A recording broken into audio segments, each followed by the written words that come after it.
Olá, boa noite, sejam muito bem-vindos a mais um podcast Seja Ainda Mais Feliz.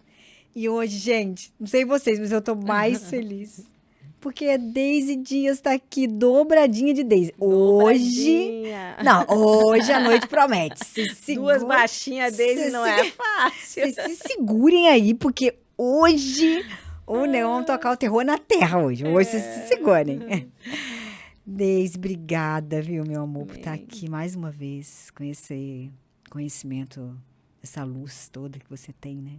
É um privilégio, né? Boa noite a todos vocês que estão nos assistindo, acompanhando. Obrigada, viu? É uma honra estar aqui. Eu sempre, cada vez que você me convida, eu penso que nos desafia, né?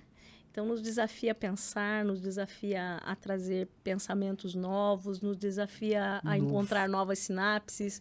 Então, é sempre um desafio. Coisa boa. E o que nos desafia sempre nos transforma. Então, é uma honra estar aqui com você, sempre, né? Além de você ser uma grande amiga, uma pessoa maravilhosa da família. Ai, adoro, gente. É também uma honra poder a gente participar e ser desafiado, né? A estar aqui e compartilhar alguns pensamentos. É muito bom. Obrigada mesmo.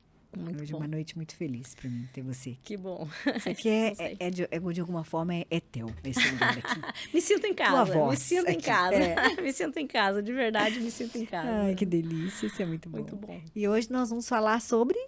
Vamos pensar um pouquinho sobre a questão da educação dos filhos, como que nós temos levado. Eu vejo assim que muitas pessoas que hoje desejam fazer o melhor, né? Eu acredito que nós estamos numa geração muito intencional para os filhos, né? Eu vejo assim, a gente procura dar o melhor, a melhor escola, a melhor roupa, a gente tenta dar o melhor ensino, a gente se empenha tanto para dar o melhor para um filho e muitas vezes a gente não sabe quais são os parâmetros, como que a gente vai realmente trazer uma educação sobre esse filho, sobre valores que vão permanecer. Então, o nosso papo é um pouco sobre isso, né? Essas dúvidas que a gente não tem uma escola de mães, né? Muitas de nós, a gente foi sendo desafiada a ser mãe no processo. Uhum. E nem não todas... tem um ditado que diz assim, que nasce um filho, nasce quando uma mãe? nasce um filho, nasce uma mãe, né? A gente nasce com muitas habilidades, Tem né? outros que falam, né? Que quando nasce um filho, nasce uma culpa, na verdade. Não, nem sempre, mas é um privilégio, né? Mas nasce Não é uma que a mãe, mãe... que ela se sente culpada de natureza. Mas na medida que o filho vai crescendo, quanto mais ele cresce, maiores são os desafios. Um desafio é com você com o bebê, depois você com uma criança de 3 anos, quando ela começa a ter um pensamento lógico, um raciocínio mais rápido, começa a fazer questionamentos e perguntas. Outro desafio é filho de 7, 8 anos, depois adolescente. Então, a cada fase é um novo desafio. E eu pensei nesse tema hoje porque eu estou numa nova fase da minha vida, né? 30 anos casada, os filhos já maduros, né? Filho casado. Então, um novo momento para mim. Eu fico pensando... Daqui a pouco vão vir os netos, né? Ai, não vejo a hora. Ai, que Tomara que eles estejam assistindo. Me deem meus netinhos. Ai, que delícia. Mas são fases diferentes e novas, né? E aí a gente fica olhando, né? Eu fico olhando, a Bíblia diz que as mulheres mais velhas, né? Mais maduras, não velhas, né? Uhum. As mulheres mais experientes, digamos assim, elas devem ensinar as mulheres mais jovens a amar seus maridos e filhos. E isso me chamou a atenção. Essa semana eu estava ouvindo essa palavra, né? Lendo essa palavra e pensando... nós temos tido muito recurso para casamento, para relacionamento, para conselho matrimonial, né? Existe toda uma inclinação muito boa, inclusive, para ter essa orientação. Mas nem sempre para as mães, como as mães vão fazer. Quando a Bíblia diz assim, a ensinarem as mulheres a amarem seus filhos, como assim? Como ensinar a amar, né? A gente fica pensando porque... Nasce um filho, nasce uma mãe, nasce um amor, né? Nasce um amor incrível, maravilhoso, que você não sabe nem de onde vem, que é tão poderoso, só pode vir de Deus.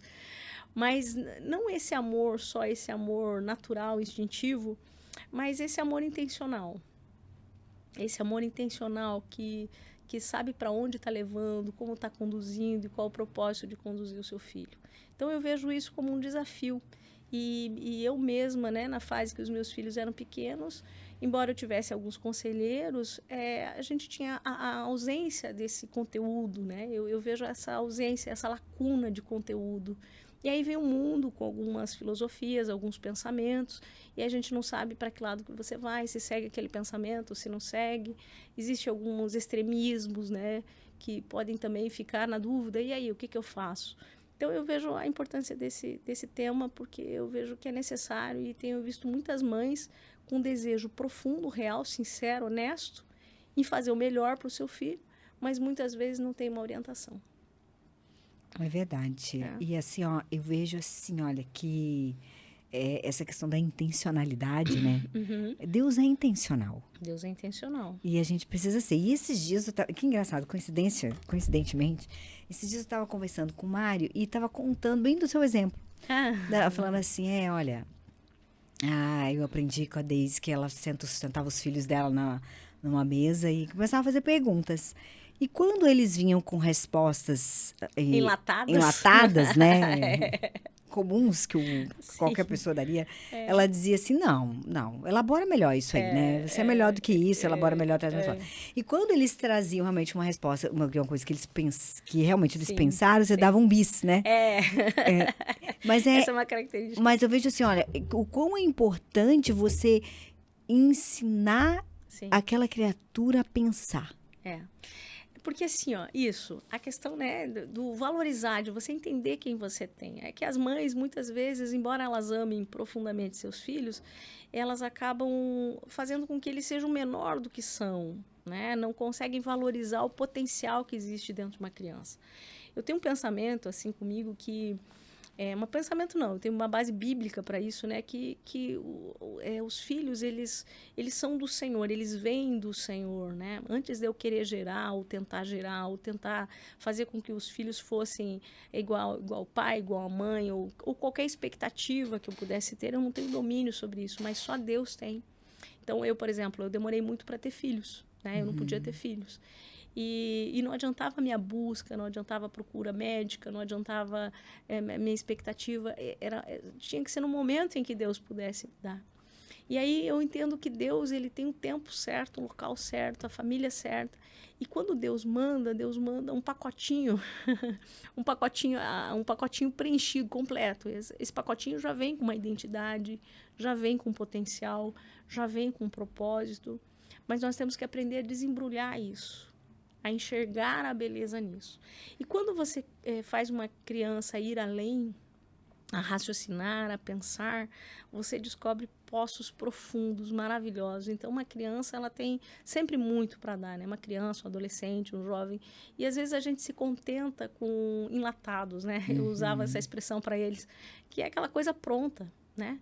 Não, você pode ir mais. Você tem capacidade para ir além, né? E meus filhos aprenderam a pensar. Aprenderam a tomar decisões, a pensar, a argumentar, né? A não aceitar tudo, a não engolir tudo, a questionar um pouco mais. Então, eu vejo que isso é realmente uma coisa importante. E que faz a diferença, né? Faz a diferença. E a outra coisa, eu acho que é a questão da identidade, né? De certa forma, a psicologia, ou o mundo, né, digamos assim, acaba dizendo que você constrói uma identidade.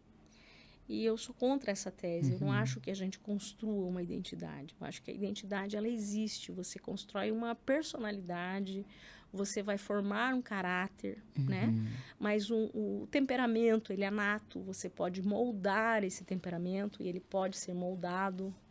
Mas a identidade é a essência, né? E muitas mães, elas acabam colocando uma expectativa e um desejo delas que a criança seja uma extensão de um desejo dela.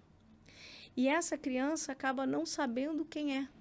Porque a mãe impõe, o pai, né, os pais, a sociedade, o mundo, enfim, as pessoas impõem alguma coisa para que ela seja aquilo e ela acaba vestindo capas, né, os personas, né, vestindo máscaras para ela ser aceita. E muitas vezes não se descobre a identidade, por isso existe tanta crise existencial. Muitas pessoas não sabem a sua identidade porque aceitaram personas, aceitaram papéis, aceitaram capas ou máscaras que puseram sobre ela. E aí, quando chega numa certa idade, começa a questionar, será que eu sou isso porque eu sou? Ou eu sou isso porque sempre disseram? Então, a identidade não é o que falam sobre mim. A identidade não é o que eu quero ser. Não é o que eu desejo ser. Nem o que os outros desejam que eu seja. Identidade é realmente quem eu sou. Então, quanto antes você ajuda essa criança a descobrir a sua identidade, a viver a sua identidade, mais livre essa criança vai ser e mais longe ela vai chegar, porque ela vai usar o potencial que tem dentro dela. Então, é muito importante nessa questão da identidade, né? E menos vulnerável. Você junta Sim, duas coisas. Ela sim. sabe quem ela é, Sim, né? Ela tem a identidade dela revelada, clarificada. Então, automaticamente, ela já deve, né, saber o propósito também. o propósito também é uma descoberta, né? Uma descoberta que ela vai crescendo e vai descobrindo. Eu sempre digo que só Deus sabe a nossa identidade real, né? Nossa identidade verdadeira só Deus tem. Mas à medida que você ensina esse filho também a caminhar com Deus e a conhecer a Deus, quanto mais ele conhece a Deus, mais ele vai conhecer sobre si mesmo, né? O conhecer Deus vai revelar ele também. E aí, na medida que ele vai crescendo nisso, ele vai entendendo o propósito existencial dele, que ele não está aqui por um acaso. Então, o filho, ele é muito mais do que a extensão do desejo dos seus pais. Porque vamos pensar o seguinte, eu desejei profundamente os meus filhos. Eu amei e desejei. Mas nem todo filho é desejado. Nem por isso ele não tem uma identidade, um propósito. Ele veio para a Terra com um propósito. Então, ninguém é um acidente. As pessoas estão aqui porque Deus tem um propósito na vida delas. E elas estão porque Deus... Isso é resultado da minha cura, né? Então, eu tinha muitos traumas, né? Tinha muitos traumas. Subjetivos, assim. Tive marcas mais profundas, enfim, tive muitas marcas na minha história. E quando Deus disse isso para mim, que eu não era fruto do meu pai, da minha mãe, do desejo ou não, mas eu era fruto do desejo do coração dele, que eu estava na Terra por um propósito, isso trouxe cura e me fez descobrir minha identidade. Porque aí eu comecei a entender que a minha origem é muito mais do que meu pai e minha mãe. A minha origem é a eternidade. E nessa eternidade, esse Deus que é bom, ele escolheu as características minhas, que daí a minha cura é do Salmo 139, né? Que ele me formou no ventre da minha mãe, ele me entreteceu, ele escolheu o conjunto de características que era para eu ter. Quando você consegue enxergar dessa forma, você não fica tentando fazer o teu filho ser esse desejo teu, essa extensão do teu desejo, de expectativa. Quando você tem expectativas e você coloca muita expectativa sobre os teus filhos para que eles sejam o que você quer que eles sejam, você vai trazer comparação, né? E a comparação mata um filho. Mas quando você entende que ele tem uma identidade, que ele veio com um propósito, né? E que a tua função é ajudá-lo a descobrir essas coisas, o teu papel é fazê-lo perceber isso, pensar sobre isso. Então, você vai lançá-lo para aquilo que é. Então, a Bíblia diz que os filhos são como flechas na mão do guerreiro. Então, a flecha você precisa lançar. Então, os filhos não são para nós, eles vão ser lançados para o propósito.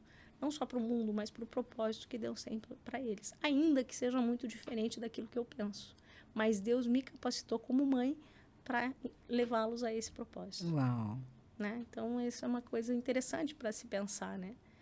E eu vejo que muitas mães, quando elas começam a comparar, tipo, o filho da fulana faz isso, ou tentam, às vezes, é natural de uma mãe querer colocar, assim, que o filho dela é mais especial, né?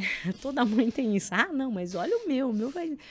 E, às vezes, ela está tentando projetar esse filho. Ela está tendo uma necessidade de projetar esse filho.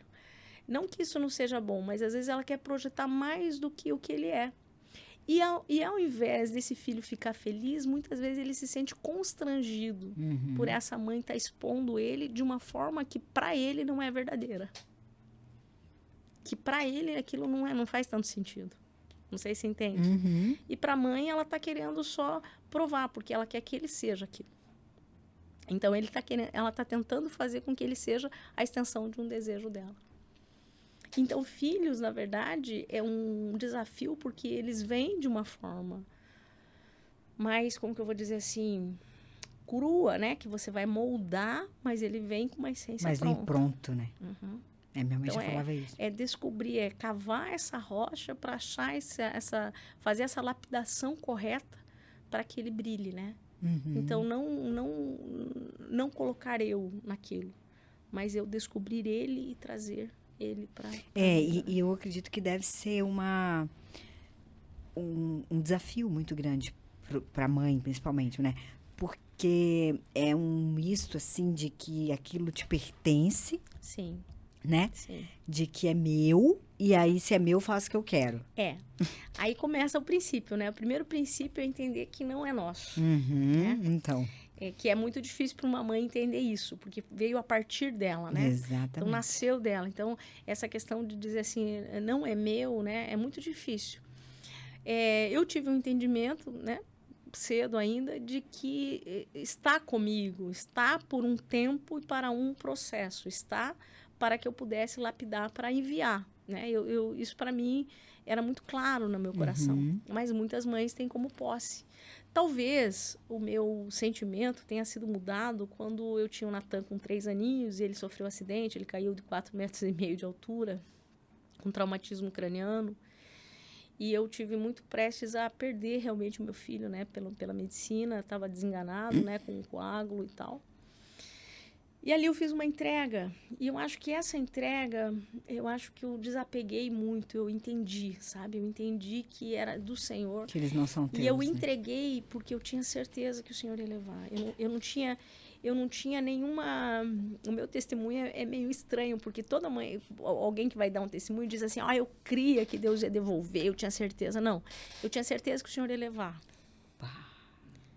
E eu fiz uma entrega para o Senhor. E para mim a surpresa foi ele me devolver. Lembrei de Moisés agora. Para mim a surpresa foi o Senhor me devolver meu filho.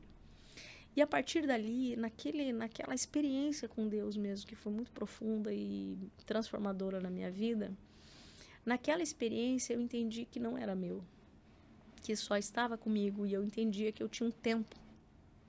E eu tinha que saber usar muito bem esse tempo, aproveitar muito bem esse tempo que ele estava comigo. Mas que ele estava comigo porque ele tinha um propósito, e ele ia viver o propósito dele, né? Tanto o Natan quanto a Larissa, eu tenho 2 filhos, né? Um casal, lindos. E... São lindos mesmo. São lindos. Sou testemunha, conheço. E eles...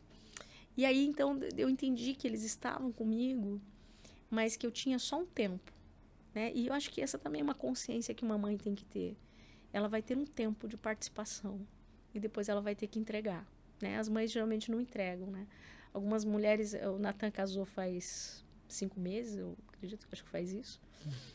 E algumas perguntam, como que tá a síndrome do ninho vazio e tal, aquela situação, como que foi a entrega. Tem, né? Eu mesma tinha muita preocupação. Quando eu ia no casamento e que eu via uma mãe entregando um filho, eu pensava, meu Deus, eu vou sofrer muito. Vai ser difícil para mim. Mas quando você prepara para aquele momento, entendeu? É como se você chegasse naquele momento. Para o meu coração foi uma gratidão. Senhor, obrigado pelo tempo que o Senhor me deu com ele. E obrigado por eu ter conseguido trazer ele até aqui, sabe? É um sentimento de satisfação de estar entregando ele para a Raíssa, né? Uma menina incrível, maravilhosa, minha filha amada. Linda, né? Linda. Entregar para a Raíssa, assim, foi uma glória para mim, sabe? Foi maravilhoso. Claro que hoje ainda tem um papel na vida deles, mas um papel já mais remoto, né? Então, eu tive um papel ativo na vida deles. Eu acho que as mães... Talvez elas percam um pouco dessa consciência de que não vai ser para sempre, que é só um tempo, né? E esse tempo pode não ser muito longo. Então, como que eu estou usando esse tempo? E ser intencional nesse tempo, né? Tanto na correção, quanto na instrução, quanto na sabedoria, quanto o ministrar Jesus para eles. Eu tive o privilégio de participar na vida ativa espiritual dos meus filhos. Quando eles estavam na adolescência, nós somos pastores. E no momento que eles eram adolescentes, nós não tínhamos adolescentes na igreja, né? E eu tinha uma certa preocupação, falava, meu Deus, como que eles vão, né? Precisam desses grupos, dessas tribos, digamos assim, eles precisam desse meio, né? E eu abri a minha casa. A Larissa já tinha uma chama missionária. Falei, filha, convida os teus amigos da escola. E acho que ela tinha 13 anos mais ou menos. Ela tá ali. Ela tinha uns 13 anos.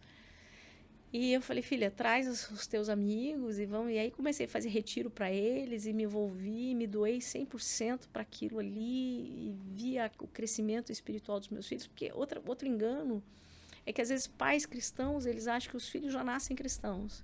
Eles nascem com uma bênção, mas nascem pecadores, né? E você precisa converter o coração dos seus filhos. Eles precisam ouvir de Jesus.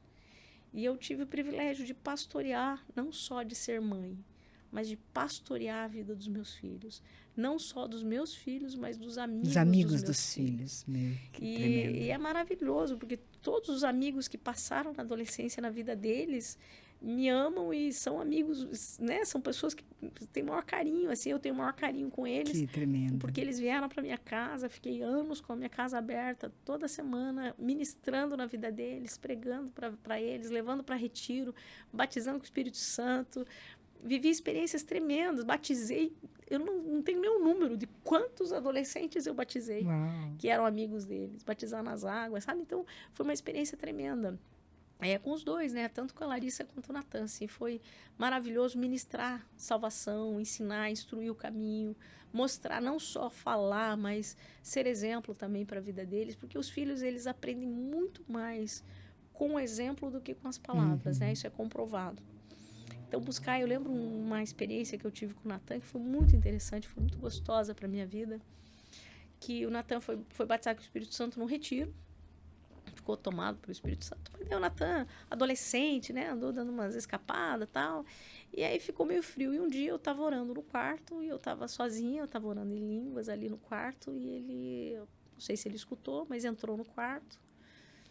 E eu nunca vou esquecer daquilo. Ele era novinho ainda, acho que tinha 14 anos, talvez. E ele olhou para mim e disse assim: mãe, eu ainda falo em línguas? Falei: fala. Mas como que eu falo? E eu botei a mão nele e falei assim: fala. E ele começou a falar em línguas. Ai, que... E foi uma experiência gostosa para nós dois, porque foi uma intimidade, uma comunhão com o Espírito Santo, sem muita teologia complicada, sem muito, sabe, uma experiência prática.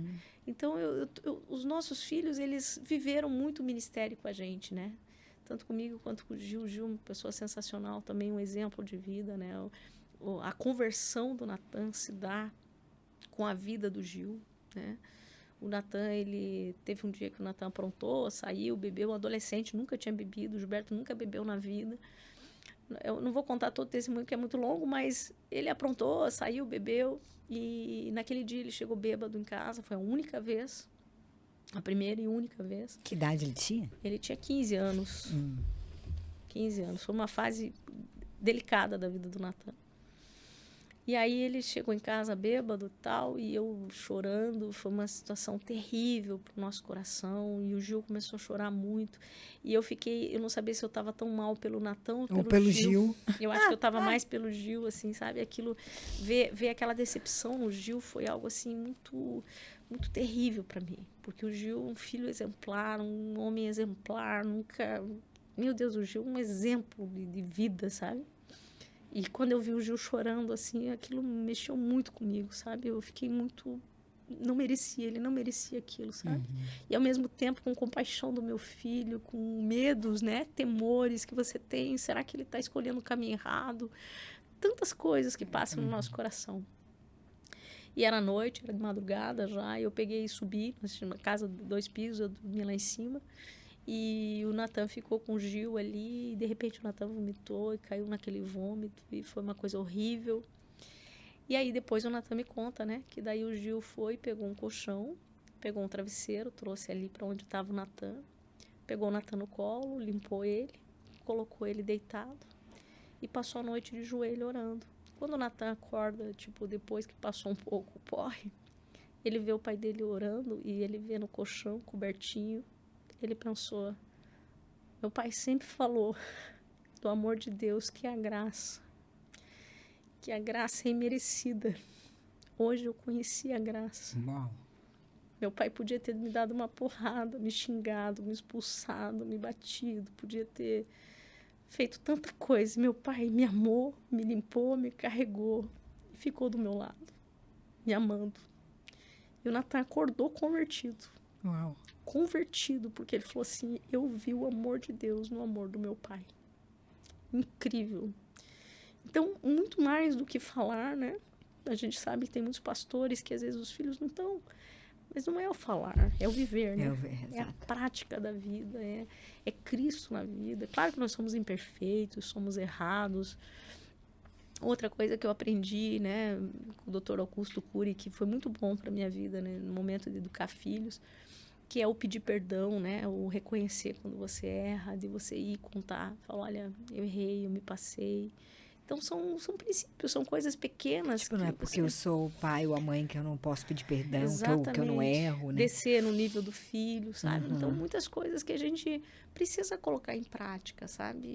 E essa questão de olhar pela salvação dos nossos filhos, não só orar, mas ministrar o coração deles, né? Ministrar Jesus, eles verem Jesus dentro de casa, eles verem essa expressão do amor de Deus. Então, são coisas, assim, profundas e importantes que a gente tem que ter. Além da educação, né? Eu vejo que hoje muitos pais não sabem, o que eu faço? Corrijo, não corrijo, né? Como que é corrigir? E aí entra em muitas polêmicas que, na minha cabeça, foi bem resolvida. Que a questão não é corrigir, não é bater. Tipo assim, vou bater no meu filho. Não. Você não bate em filho. Você não usa violência no filho. Violência não educa. Violência não corrige. Violência não ensina. Violência machuca e marca. E marca a alma. A gente conhece um monte de gente marcado na alma por causa da violência. Então, correção, o Gil, né? O Gil também vem de uma família bem estruturada, com um pai sensacional. E quando nós casamos, eu lembro que o Gil já trazia, antes de nós termos filhos, ele já trazia essa expressão. Que filho, você não bate, você corrige. E a palavra correção é uma palavra que foi sempre usada lá em casa. Porque o que é corrigir? Corrigir é alguma coisa que está indo numa rota e se ele for sair da rota, você tem que corrigir. Para que ele entre numa rota que é uma rota, digamos, saudável, de sucesso, de vida. Né? Então, a gente sempre teve... Eu sempre digo o seguinte, que muito mais do que você fazer é como você entende os conceitos. O você entender os conceitos, estar dentro de você, vai mudar a tua forma de agir. Então, a gente nunca bateu em filho. A gente corrigia. E correção não era nunca com a mão. Né? A mão é um instrumento de amor, de afeto. E o Gilberto ensinou algumas coisas, a gente leu também, a gente buscou muito, né, nesse tempo de educação dos filhos. Então, a gente tinha, assim... Eu lembro que eu li um livro, eu acho que foi do Dr. Dobson, Disciplina, um Ato de Amor, não tenho bem certeza se era esse, mas eu li um livro que dizia o seguinte, que quando você for corrigir, você tem que ter um instrumento de correção. Aquele instrumento, a criança deve saber que é um instrumento de correção e é um instrumento consagrado a Deus.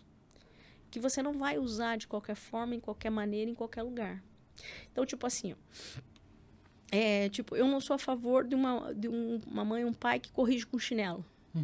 Eu sou contra. Por quê? Primeiro, que ele não é objeto da correção. Né? Segundo, que quando você vai corrigir, se você tiver na mão, o primeiro ímpeto é dar na ira. Você já pega... Fazer na ira. Né? E o instrumento, ele tem que ficar guardado, bem guardado. A criança deve saber que ele existe. Ele é consagrado, você ora com as crianças, e as crianças sabem que existe aquele instrumento, né? Seja uma varinha, seja uma cintinha, uma coisa que não vai machucar. Né? Você não pode ter a intenção de machucar a criança. A intenção não é essa, é correção, é corrigir aquela criança, para que o caminho dela seja perfeito. Né? Então, você guarda num lugar. Aí a criança pronta. Você não vai dar um tapa, não vai gritar, você vai buscar.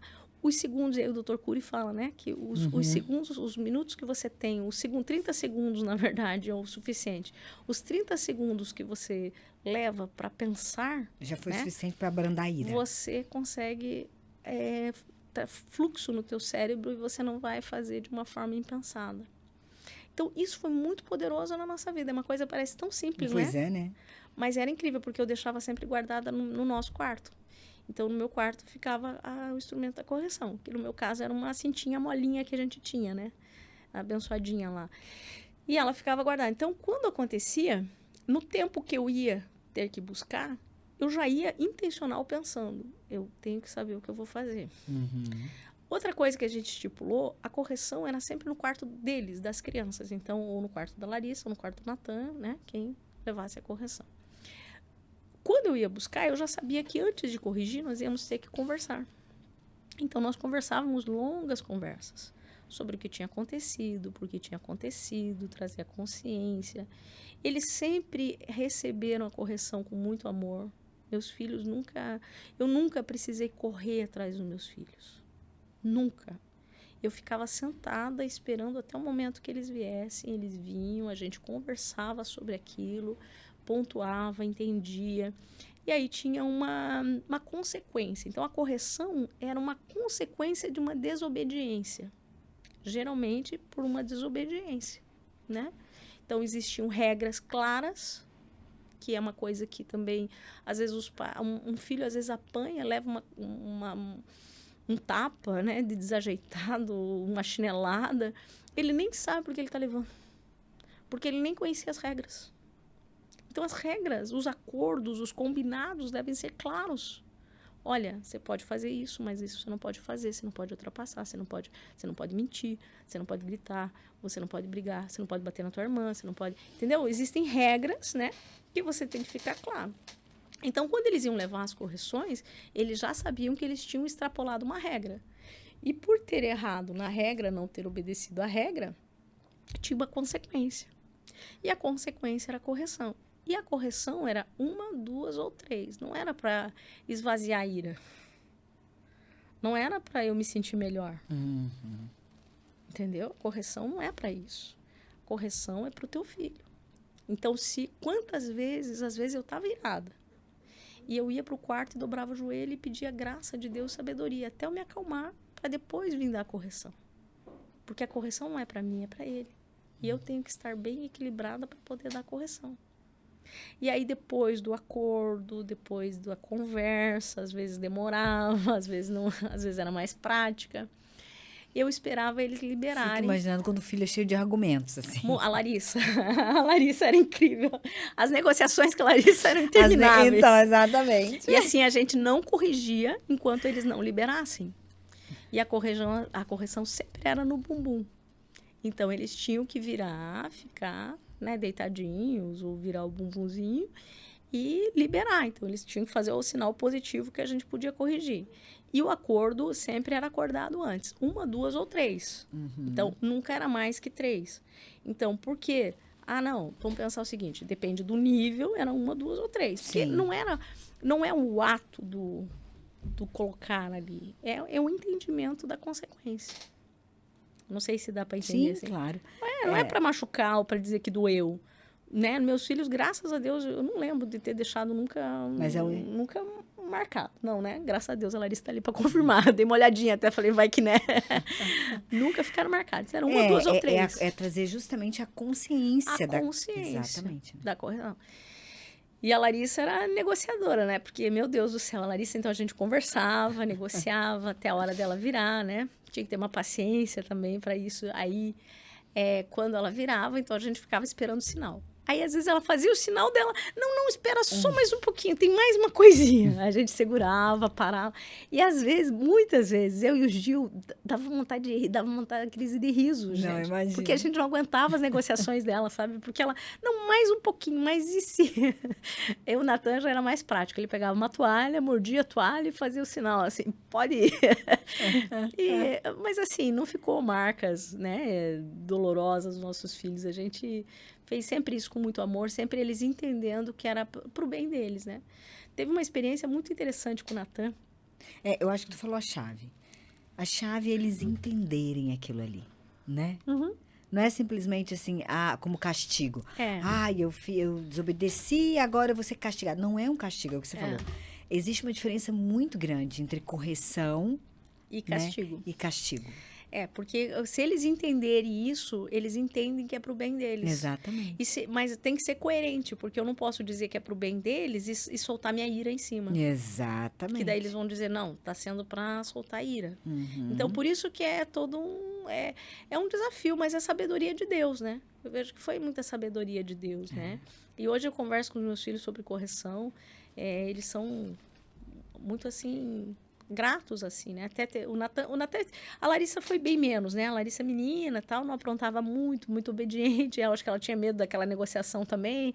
Ela era muito tranquila, mas o Natan aprontava muito. O Natan era aquele moleque que, meu Deus, Cada dia tinha uma história. Mas sabe que outro dia eu tava conversando com uma amiga e ela era gêmea, né? De uma outra, elas eram gêmeas. E aí sabe quando uma dá super certa e a outra dá super errada, assim? Aí você fala, meu Deus, mas mesmo pai, a mesma mãe, a mesma criação, meu Deus, certo, errado, como é que é isso, né? E daí ela falou pra mim, ela falou, Deise, eu acho que, na verdade, os meus pais super protegeram uma das irmãs, né? No Sim. caso, a outra. E nunca corrigiram. A falta de limites E não demonstra amor.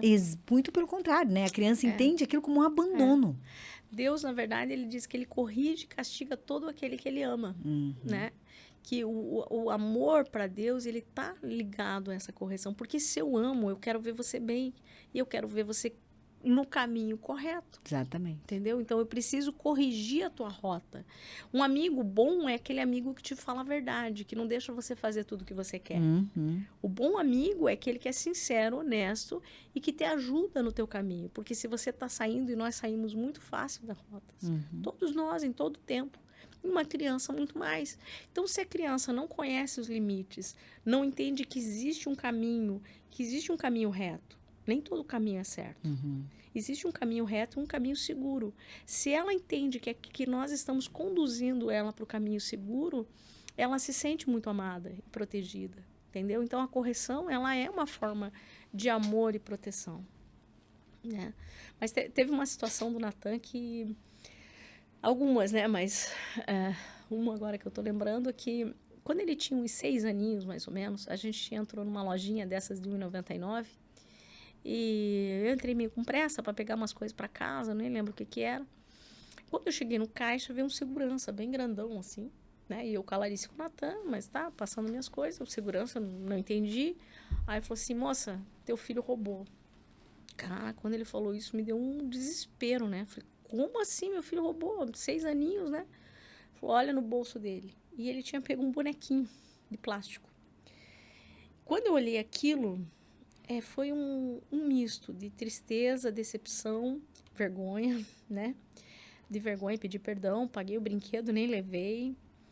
Mas eu também entendi que Deus estava me dando uma grande oportunidade, e o Gilberto viajando, e eu tinha uma grande oportunidade de corrigir meu filho. E que era uma correção que tinha que ser para sempre. Ele não podia ter esse hábito. Sem dúvida. E aí eu coloquei eles no carro. Eu lembro que eu fiquei muito nervosa, assim, tremendo, assim, fiquei muito chateada. E o Natan, naquele silêncio, com vergonha, né? Eu falei, filho, nós só vamos conversar em casa. Quando nós chegamos, ele foi pro quarto dele, que ele já sabia que ia ter correção. E ele ficou esperando eu no quarto. E eu lembro que eu entrei no meu quarto para pegar a abençoadinha lá. E dobrei meu joelho e falei, Senhor, eu preciso de muita sabedoria. Porque não é só uma correção. É um ensinamento que eu preciso trazer para o meu filho, para o resto da vida, para o caráter dele. Eu sabia que naquela hora eu estava corrigindo o caráter. Porque a gente acha que as crianças nascem boas e perfeitas, mas eles nascem pecadores, né? E é a gente que vai livrar eles da morte. A Bíblia diz isso. Uau. Que quem corrige o seu filho livra ele da morte. Porque o caminho dele vai ser um caminho mau. Então, se a gente não livrar essa criança, ela vai ter escolhas erradas.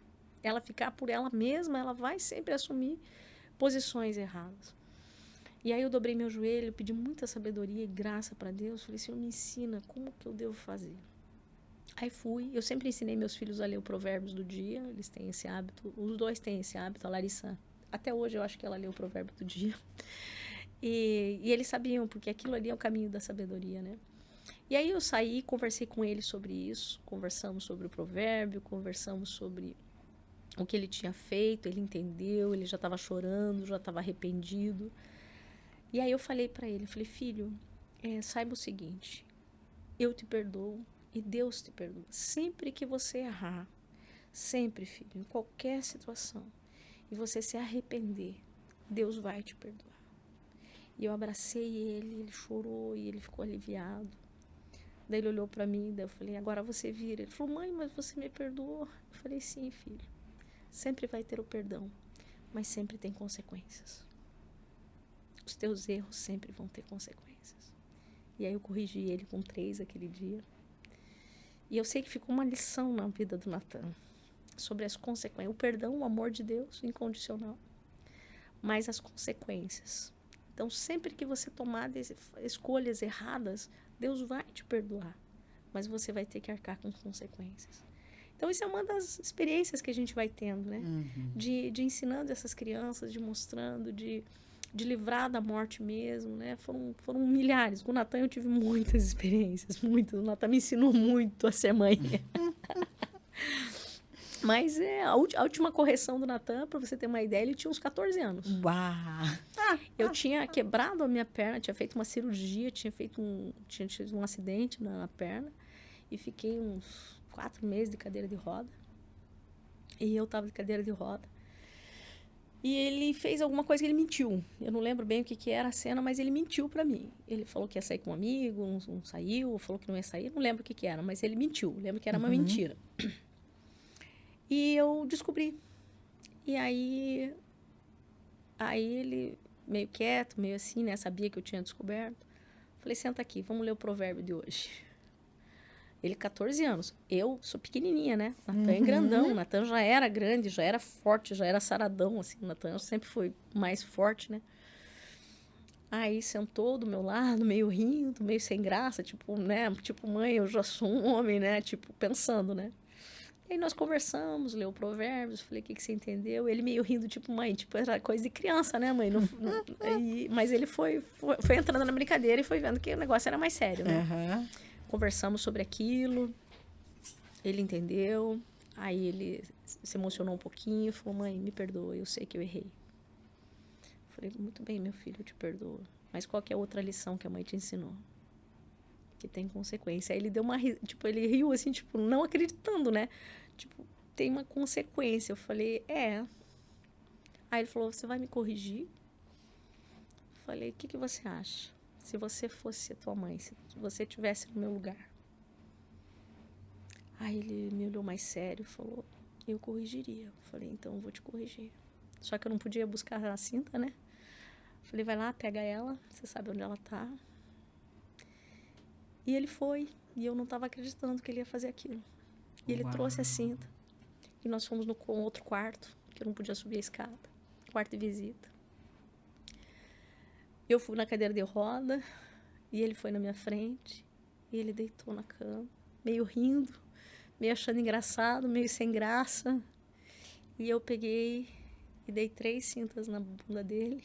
Bundão grandão, enorme, forte, um homem forte, né?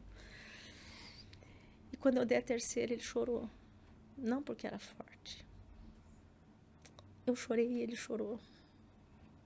E eu saí, fui pra cozinha. E ele ficou chorando no quarto. Passou uns 15 minutos, eu tava lavando a louça. Ele chegou, me abraçou e falou, mãe, muito obrigado. Como eu te amo, mãe. Obrigado. E aí eu entendi o valor. Foi a última, né? Mas foi muito marcante pra minha vida. Primeiro porque eu nunca imaginava corrigir um filho de 14 anos numa submissão da qual ele tinha entrado, né? Exatamente. Ele se permitiu. Aquilo foi uma lição de vida para nós, para mim, para ele, assim, incrível, sabe? Maravilhosa. Hoje eu corrijo talvez com palavras, né? Com instrução. Filho, olha, esse não é o caminho. Mas ele tem um coração obediente. Uau. Então, eu acho que a maior alegria da minha vida é ter meus filhos obedientes. Obedientes à palavra de Deus, ao Senhor. Ouvem conselhos, aprenderam a discernir conselhos, a ouvir os conselhos que a Bíblia dá. Então, por isso que eu vejo assim, que hoje muitas mães não sabem. E não deixa passar. É lá na infância, você não vai conseguir pegar depois na adolescência. Eu sempre digo, na adolescência você não pega mais. Tem que ser lá na infância, com esse amor. Dá trabalho? Dá. Eu sempre digo assim, quando as crianças eram pequenas, bebê, assim, tipo na fase introdução alimentar, eu comprei uma panelinha da Ágata, assim, branquinha, para fazer sopinha para eles. E todos os dias eu fazia sopinha fresca, todos os dias. E todos os dias eu variava os legumes. Aí eu pergunto para você, no meu tempo, como hoje já tem, como já tinha também, sopinha da Nestlé, né? Tem sopinha pronta, tem miojo, tem não sei o quê. Eu pergunto para você, sopinha dá trabalho? Dá, né? Dá. Você tem que ir lá na verdureira, você tem que escolher, você tem que descascar, você tem que que ser dar fresco, o tempo. legume, Tem né? que ser fresco, legume. Você tem que ir lá quase todo dia você tem que buscar. Exatamente. Daí você faz a sopinha, daí você moe com o garfo, daí você espera esfriar, daí você tem que ter toda a paciência para a introdução alimentar. Sopinha dá trabalho, mas sopinha faz bem? É saudável? Educar filho dá trabalho. Corrigir filho dá trabalho. Por isso que muitas mães hoje preferem negligenciar. Preferem fazer vista grossa. Preferem se omitir. Muitos pais se omitem desse papel. Muitos fogem desse lugar. Porque dá trabalho. Mexe com a gente. Você tem que ter uma autodisciplina. Você tem que ter um amor profundo. Você tem que ser intencional na correção. Você não pode fazer de qualquer maneira, você não pode fazer em qualquer lugar, você não sai dando tapa no filho, você tem que saber, por isso que eu estipulei local, instrumento e maneira de fazer. Entendeu? Porque as crianças sabiam e aquilo trazia segurança para a vida delas. Elas sabiam que na rua eu não ia bater. E que eu não ia bater com a minha mão, que eu não ia puxar cabelo, que eu não ia dar tapa na boca. Elas sabiam disso. Elas sabiam. Então, elas sabiam que tinha um lugar e aquele lugar era um lugar consagrado, que é o quarto delas. Entra no teu quarto, no teu secreto. Aquele era o lugar. Então, eles sabiam disso. Eles tinham segurança e podiam confiar no nosso amor. Porque a gente estava, naquele momento, trazendo o amor sobre a vida deles. Então, eu vejo que fazer sopinha dá trabalho. Educar dá trabalho. Ser intencional dá trabalho. Mas eu digo para você, compensador. Mas tem consequência. É compensador, é maravilhoso, traz alegria, sabe? Os filhos honram você. Que alegria que eu tenho de ver meus filhos por onde eles passam. Não me envergonham, entendeu? Em nada. No sentido de educação, no sentido de caráter, né? Puxa vida, eu falei bastante do Natan, né? Claro que a Larissa é muito mais suave, mais meiga, né? A Larissa é uma missionária, então eu nunca tentei trazer um desejo meu sobre a vida dela. Ela se descobriu, a gente sempre tentou lapidar ela para que ela seja isso. O Natan hoje é um homem casado, um homem de caráter. Olha, por onde o Natan passa, só elogio sobre a vida dele, sabe? Então, eu dou graças a Deus. Deu trabalho fazer sopinha? Deu, mas eles são saudáveis. Os meus filhos não tomam Coca-Cola, não tomam Cheetos, não conhecem miojo, não gostam de miojo. Entendeu? Tem toda uma história física, emocional e espiritual. Então, você cuidar dessas 3 áreas. Eu preciso cuidar da alimentação dos meus filhos. Tipo, lá em casa nós tínhamos uma regra quando eles eram adolescentes. De segunda a sexta tinha que comer feijão e arroz. Tinha que comer feijão. Entendeu? Com legumes, com tudo. Então, não tinha, era... E eles amam, né? Sentem falta. Isso era uma questão física. A questão de ser saudável, não tinha refrigerante, não tomava refrigerante, a questão de tomar água, a questão... Né? Você tem uma disciplina. E eu sei que muitos pais têm uma disciplina alimentar com os filhos, que é maravilhoso, né? Mas também você tem que ter uma disciplina na alma, né? Eu lembro que teve um momento que eu estava trabalhando muito e as crianças ainda eram pequenas. E meu tempo, às vezes, era tão corrido. E um dia o Senhor ministrou no meu coração que eu tinha que ter um tempo de qualidade. Então, às quartas-feiras, eu pegava eles da escola e a gente ia numa padaria da praia.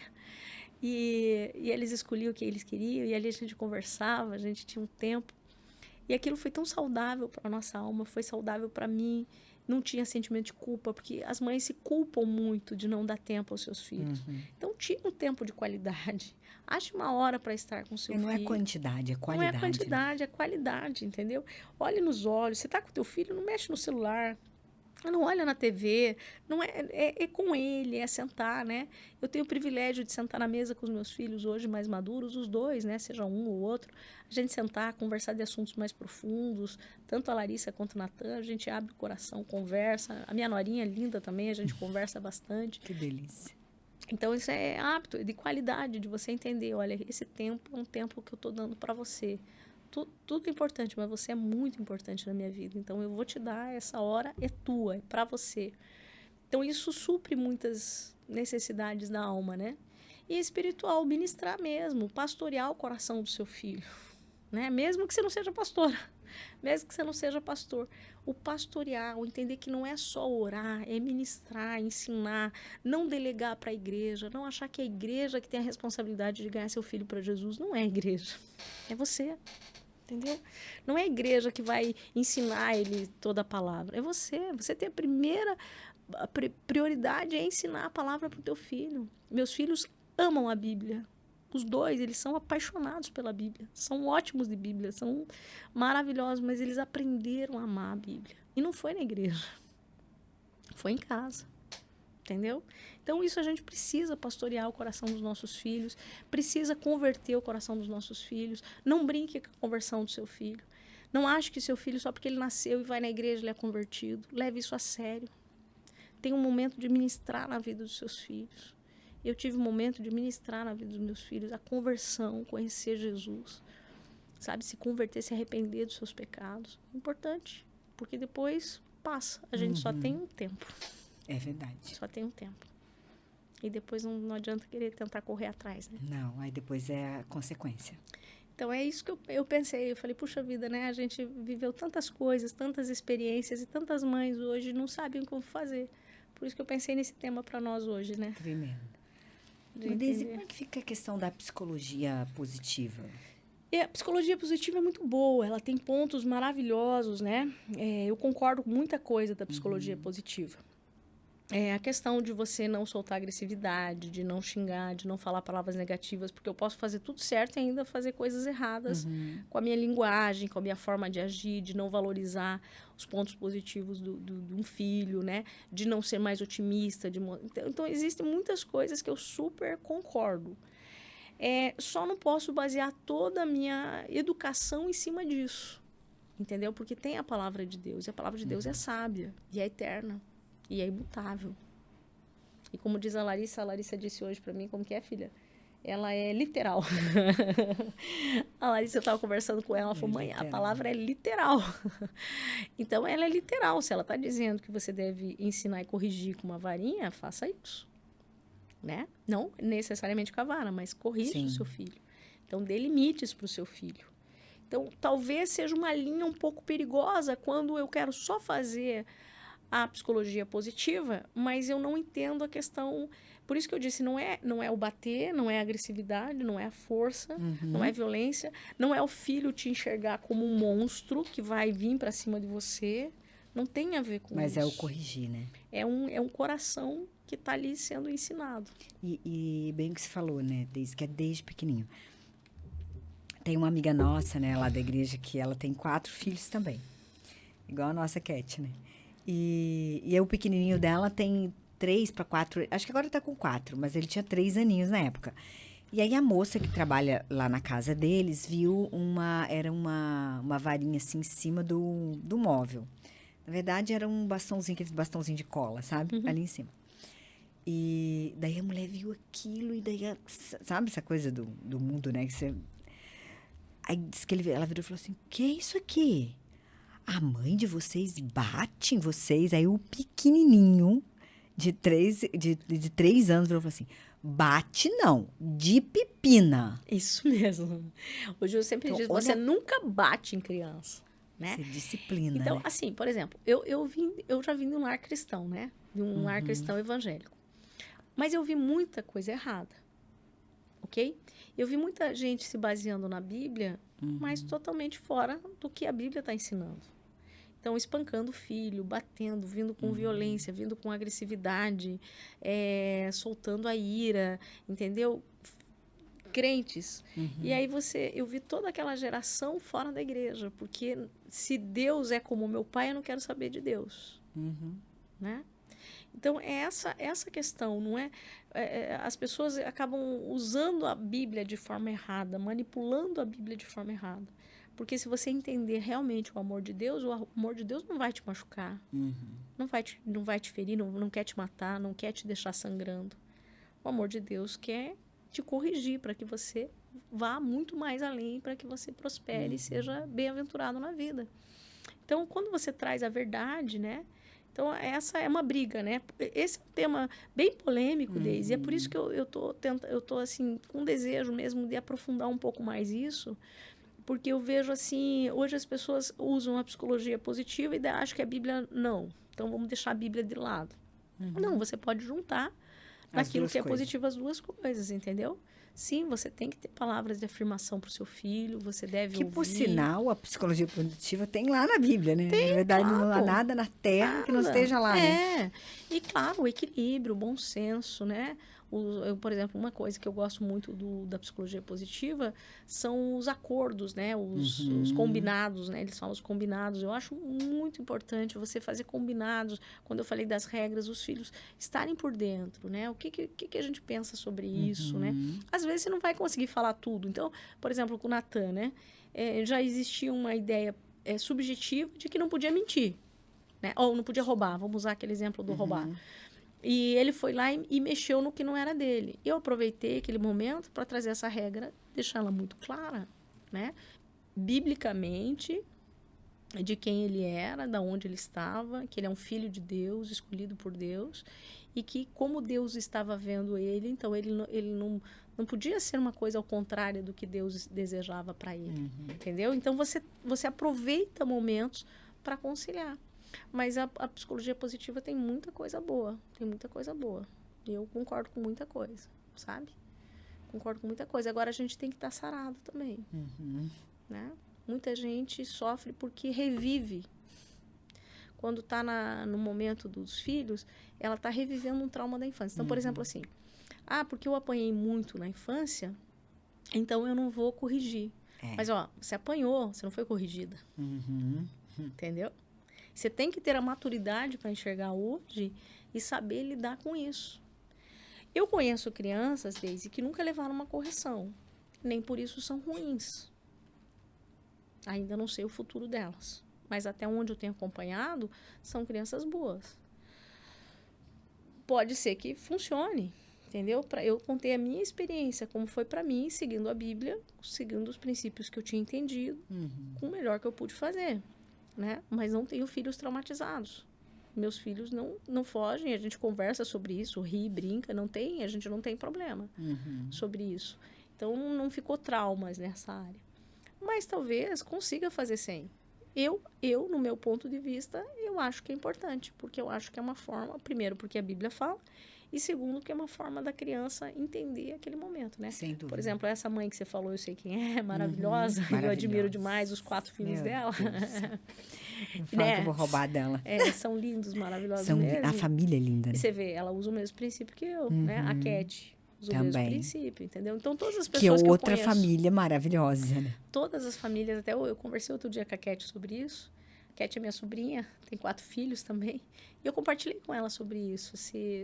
Né? Porque eu fui me questionar. Eu falei, mas você acha certo mesmo? O que você acha sobre isso? Ela falou, não, tia, é isso mesmo. Eu uso, aplico, né?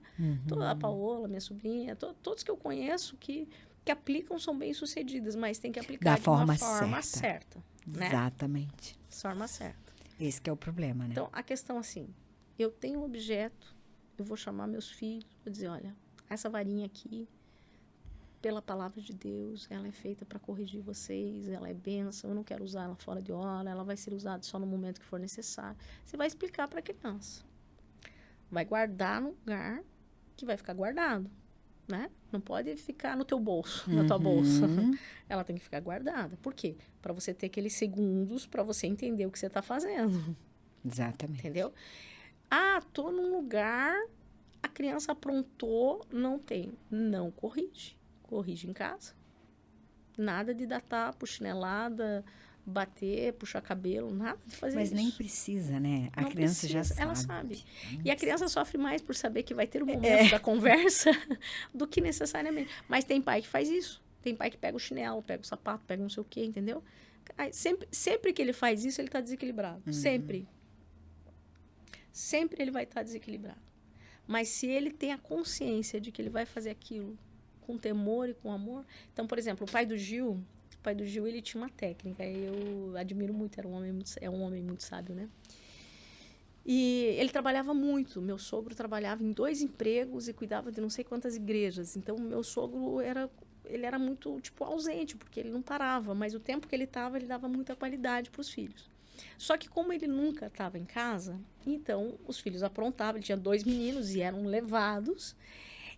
Ele não tinha como estar corrigindo. E aí ele fez um esquema com a minha sogra, que ela anotava no caderno. Tinha um caderninho dele que era só da correção. Então, ela anotava o dia... O caderno da correção. Anotava o dia, a hora e o que eles tinham feito. Ela, né, tal. Quando chegava no sábado, ele acordava os meninos, brincava com os meninos, né? Dava todo um carinho, cantava com os meninos, tal. Daí chegava um determinado horário, ele dizia assim, vamos pegar o caderno? E daí ele chegava e falava assim, Gil, você fez isso, tal dia, tal hora. É verdade?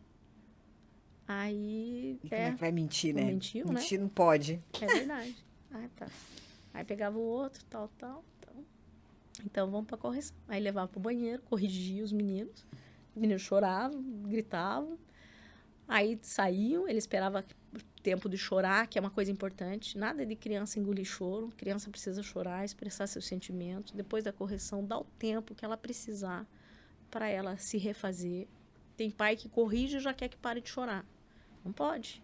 Você tem que dar esse tempo. A criança precisa expressar seus sentimentos. E ela precisa ser ouvida depois do que aconteceu. Porque às vezes a criança vem com uma demanda. Mãe, o que você fez não foi justo. Eu não achei que foi justo, porque você não entendeu.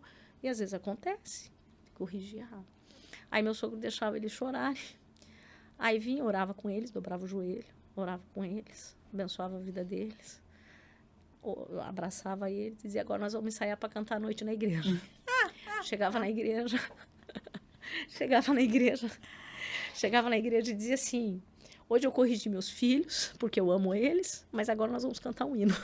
Ai, que bonitinho. O Gil foi educado desta forma, entendeu? Então, são princípios, né? São princípios. Nem tudo está perfeito, mas a sabedoria. Tiago 1,5 vai dizer, se alguém necessita de sabedoria, peça a Deus que a todos dá liberalmente. Uau. Eu acho que o Gil sempre diz que é a sabedoria nossa de cada dia. Não adianta a sabedoria como um maná. O Gil sempre diz que é como um maná. A de ontem não vale para hoje e a de amanhã não vai dar certo. Você tem que ter cada dia. Então, é para cada momento, cada situação. Às vezes, precisa uma sabedoria específica. É verdade. Às vezes, naquele momento, você vai só conversar, você vai chorar com o teu filho, você vai orar. Cada momento é um momento. Você não pode querer colocar uma regra geral, entendeu? Você pode ter alguns parâmetros, mas a sabedoria, ela tem que ser divina e só a sabedoria que vem do alto. Por isso que eu me preocupo um pouco com as filosofias, sabe? Sim. Porque às vezes é uma sabedoria mundana. A Bíblia vai chamar ela de sofisma, ela tem uma aparência muito boa, mas na realidade ela traz alguns princípios que pode quebrar. Então, só psicologia positiva pode fazer com que o filho não entenda bem uma autoridade, né? Um princípio da correção. Aí vem para o Senhor e não vai aceitar ser corrigido. Acho que Deus tem que fazer tudo o que Ele quer, do jeito que Ele quer. É o garçom dele. É o garçom, entendeu? Então, a frustração faz parte da existência humana. Claro. Então, a correção, ela é parte dessa frustração. Exatamente. Como lidar com ela, né? Porque senão você não prepara também para uma frustração. Entendeu? Porque é frustrante você tomar uma decisão errada na vida, não é frustrante? Sim. E mesmo que você seja positivo, ou que todo mundo te ame, você toma uma decisão errada, você vai ter consequências erradas.